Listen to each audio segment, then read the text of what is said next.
In a classroom in Shanghai, students drill for a brutal college entrance exam. In a boardroom in Seoul, employees show deep, unquestioning respect to their superiors. In a home in Tokyo, a family gathers to honor its elders. Behind the discipline, the work ethic, and the stability of a billion people lies the operating system of a single mind, a code written 2,500 years ago. But what if the same code that built this powerful order is the very thing holding its future back? This is the story of Confucius and why his philosophy is a double-edged sword. To understand the code, you must first understand the chaos it was designed to fix. Confucius was born in the 6th century BC, during China's spring and autumn period. It was a time of endless, brutal warfare. The old Xiao dynasty had collapsed, and China had shattered into a collection of rival states, each ruled by an ambitious lord who had forgotten the old ways of honor and morality. It was a world without a code, where betrayal was common and violence was the only law. Into this chaos stepped Confucius, or Master Kong, known to the West as Confucius. He was not a prophet, a god, or king. He was a brilliant but failed politician, a man who wandered from state to state, offering his services as an advisor, only to be rejected time and again. The warlords of his day wanted military strategies, not moral philosophy. So he became a teacher, gathering a group of disciples and embarking on a new mission. If he could not fix the rulers, he would fix the people. His core idea was revolutionary. Society could be repaired not with armies or laws, but by re-engineering human behavior itself. His method of teaching was as revolutionary as his ideas. In an age of strict social hierarchy, Confucius taught anyone who was eager to learn, regardless of their social class. His school was not a building, but his own presence as he traveled from state to state. He didn't lecture, he engaged in dialogue, questioning his students, challenging their assumptions, and guiding them to their own conclusions. This Socratic method of teaching was designed not just to impart knowledge, but to cultivate wisdom and self-reflection. Confucius himself never wrote his philosophy down in a single book. His code was preserved in a text known as the Analects. It was compiled by his disciples and their followers long after his death. The book is not a grand philosophical treatise, but a collection of short, often cryptic conversations, anecdotes, and sayings. It's a snapshot of the master in action, advising a duke, correcting a student, or making a simple observation about human nature. This format is crucial. It shows that his philosophy was not an abstract theory, but a practical code meant to be lived, debated, and applied in the real world. This was the first edge of his sword, the forging of order. His code was a blueprint for a perfect, harmonious society. At its core was Ren, or humaneness, the fundamental compassion and respect one should have for others. But how do you practice Ren? Through Li, or ritual. These were the everyday actions, the traditions, the rules of proper conduct that governed every social interaction, from how you speak to your father to how a ruler treats his subjects. The foundation of it all was Xiao, or filial piety, the deep respect and duty a child has for their parents. Confucius believed that if the family was strong, the state would be strong. His code was a bottom-up revolution. And it worked.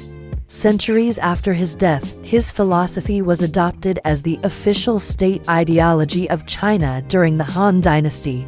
His teachings became the basis for the civil service examination system, creating a highly educated and efficient bureaucracy that was, in theory, based on merit, not birthright. His code built a civilization that prized stability, respected authority, and valued education above all else. For nearly 2 millennia, Confucianism was the unshakable foundation of the most enduring empire on earth. It was the sharp, brilliant edge of the sword that carved order out of chaos. But every sword has 2 edges. The The same code that created order also created a rigid, unyielding social structure. This was the price of order. The emphasis on hierarchy and respect for elders, while creating stability, often morphed into blind obedience. It discouraged questioning, it punished dissent, and it stifled innovation. Why challenge the old ways when tradition is the highest virtue? The individual was taught to suppress their own desires for the good of the collective, the family, the company, the state. This created a powerful and productive society, but one that often had little room for the rebel, the artist, or the free thinker. Worse, his code was weaponized. Emperors throughout Chinese history cherry-picked and twisted his teachings to justify their own absolute power. The principle of respecting authority was used to demand unquestioning loyalty to the emperor. The emphasis on order was used to crush any form of rebellion or social change. The philosophy designed by a failed politician to create moral governance became the perfect tool for social control in the hands of tyrants. Confucius, the teacher, had inadvertently written the operating manual for the perfect, self-policing state. This weaponization became clear when Confucianism's greatest rival philosophy, legalism, was rejected. The Qin dynasty, which first unified China, used the brutal, efficient code of legalism, which believed that people were inherently evil and could only be controlled by strict laws and harsh punishments. It worked in the short term, but it was unsustainable. The Han dynasty that followed realized that brute force alone could not rule an empire.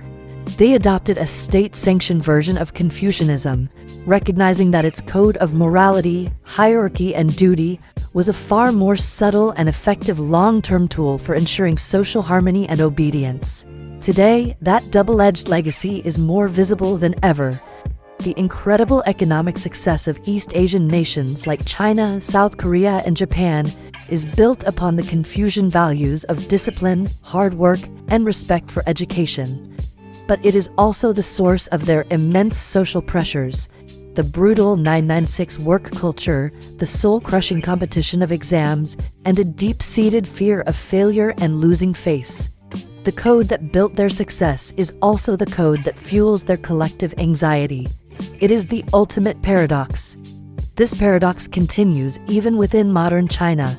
During the Cultural Revolution under Mao, Confucius was condemned as a symbol of the feudal past, and his teachings were attacked.